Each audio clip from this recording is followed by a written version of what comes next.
ابھی آغاز کرتے ہیں. جناب اشتر اوصاف صاحب ہمارے ساتھ ہیں. اشتر اوصاف صاحب السلام علیکم. وعلیکم السلام. Sir thank you very much for your time. پہلے تو یہ ذرا سمجھا دیجیے گا اشتر اوصاف صاحب, یہ سارا کچھ جو بھی قانون سازی ہوئی ہے اس میں جمہوری اقدار کا پاس رکھا گیا نہیں رکھا گیا, باقی جس طرح اجلت میں سارا معاملہ ہوا, اس کو بھی ایک لمحے کو سائڈ پر رکھتے ہوئے اس کی صرف آئینی حیثیت بات بتا دیجیے گا کہ یہ چیلنجبل ہے یا اس میں سارے آئین اور قانون کے تقاضے پورے ہو گئے, یا اس میں کوئی ایسی چیز ہے کہ کہا جائے اس کے بارے میں کہ نہیں صاحب یہ چیز سادہ اکثریت سے نہیں ہو سکتی تھی بلکہ یہ تو آئینی ترمیم کے مترادف ہے, یعنی 2/3 ہی ہو سکتی ہے. یعنی سوال میرا یہ کہ سارے آئینی تقاضے پورے ہو گئے, جمہوری کو بھی چھوڑ دیتے ہیں, یا آئینی تقاضوں کے حوالے سے بھی چیلنجبل ہے آج کی جو کاروائی ہوئی ہے پاکستان کے ایوان میں؟ پہلے بات کرتے ہیں جی جمہوری تقاضوں کی. جمہوری تقاضا کیا ہے؟ جمہوری تقاضا یہ ہے کہ جو الیکٹڈ ریپرزینٹیٹیوز ہیں وہ اپنی رائے کا اظہار کریں, اور وہ کیسے کرتے ہیں؟ ووٹ کے ذریعے. اور یہاں پہ آپ دیکھیں گے کہ ووٹ جو ہے وہ صرف اور صرف ایک پرٹیکولر جماعت کا نہیں ہے. یہ ووٹ جو ہے یہ بہت ساری جماعتوں نے جو حکومت کا حصہ نہیں بھی ہیں انہوں نے بھی دیا. تو یہ ہے جمہوریت کا حسن. بھی تو جمہوری تقاضا ہے نا اسپرٹ کے لحاظ سے. کیا چیز؟ میں کہہ رہا ہوں پارلیمنٹیرینز کے درمیان جو چیز منظور ہو رہی ہو اس پر ایک اچھی ہیلدی ڈبیٹ, وہ بھی تو جمہوری تقاضا ہے نا. یہاں تو شاید اکثر پارلیمنٹیرینز کو پتہ ہی نہ ہو کہ انہوں نے کس چیز پہ ووٹ کیا ہے. نہیں یہ تو دیکھیے میں بتاؤں آپ کو, جب 18ویں ترمیم ہوئی تھی تو کیا جو ڈبیٹ تھی وہ پارلیمنٹ میں تھی؟ نہیں, یہ ڈبیٹس جو ہیں یہ کمیٹیز میں ہوتی ہیں. یہ ڈبیٹس جو ہیں یہ چھوٹے چھوٹے کاکسز ہوتے ہیں, اس کے اندر ہوتی ہے, اس میں تھنک ٹینک ہوتے ہیں. دیکھیے ڈبیٹس میں ایٹ ٹائمز آپ ان لوگوں کو بلا نہیں سکتے جو کہ پارلیمنٹ کا حصہ نہیں ہے, اور آپ ان کو سنتے ہیں, ان کی باتیں سنتے ہیں, ان کے مسودے دیکھتے ہیں, آپ یہ سارا کچھ کرتے ہیں, اور آپ اس سارے سلسلے کا اظہار اپنے ووٹ کے ذریعے کرتے ہیں. تو اس میں تو یہ بھی نہیں ہوا نا, وہاں تو ایک کمیٹی تھی, وہ آئین پاکستان کا شقوار جائزہ لیتی تھی, پھر بات ہوتی تھی, پھر سول سوسائٹی, پھر فلاں فلاں. یہاں تو وہ سب بھی اس انداز سے نہیں ہوا نا.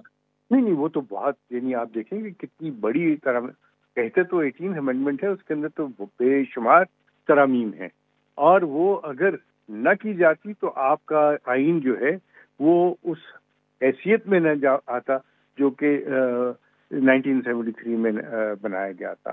دیکھیے ترامیم تو بہت ہوئی ہیں. ترامیم آپ نے دیکھا کہ زاہد نے بھی کروائی, مشرف نے بھی کی, اور باقی ترامیم بھی ہوتی رہیں. وہ ترامیم میری نزدیک جو ہے اس کے اندر وہ جمہوریت والا عمل نہیں ہے. بٹ لیٹس گو آن, اس کے اوپر تو میرا خیال ہے بہت ساری بحث ہو سکتی ہے. آگے چلتے ہیں نا. ہر آئینی تک پورا ہو گیا آپ کے خیال میں, یا چیلنجبل ہے کچھ؟ اصل بات جو ہے وہ یہ ہے کہ کیا یہ آئین کی کسوٹی پہ پورا اترتے ہیں کہ نہیں. اب آئین کیا کہتا ہے آپ کا؟ آئین کے آپ بہت سارے حصے دیکھیں گے.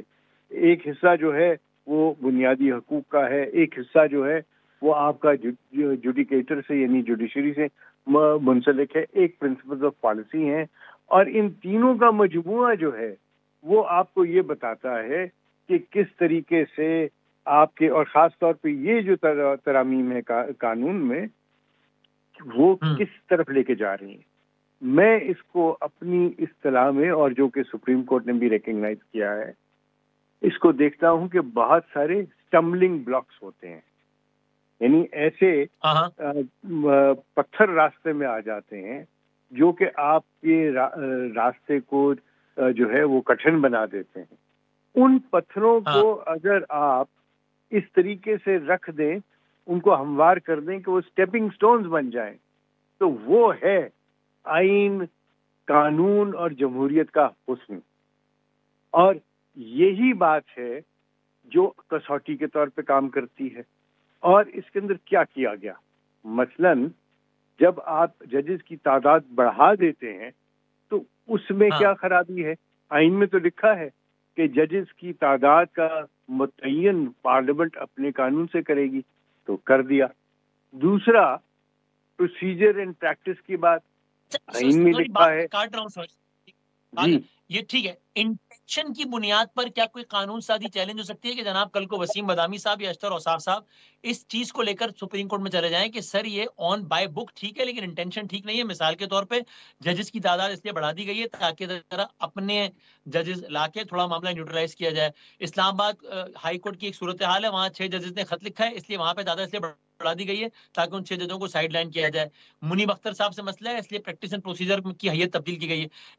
یا اس کو پروف کرنا بہت مشکل ہے کہ بھائی انٹینشن کو کیسے ثابت کریں گے؟ کیا ہے سب سے پہلی بات، انٹینشن جو ہے نا وہ جاتی ہے ایک جس کو آپ کہتے ہیں ذہنی کیفیت کے اوپر، اور وہ ذہنی کیفیت جو ہے اس کا گیج کچھ نہیں ہے.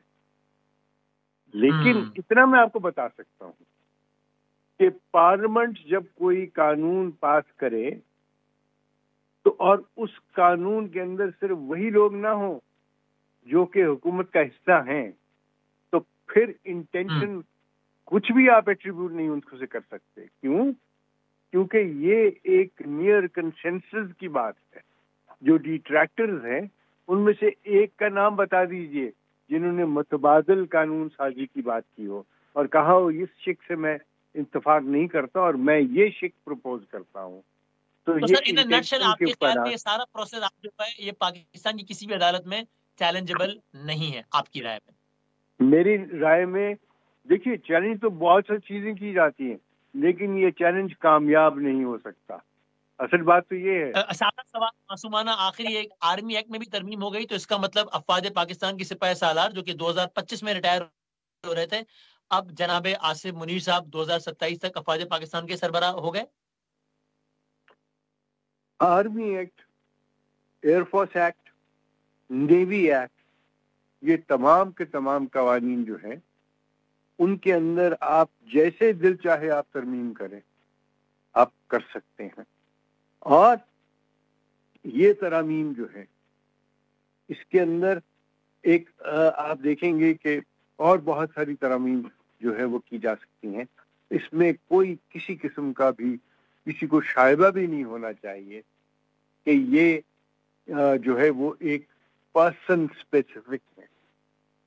مجھے اجازت دیں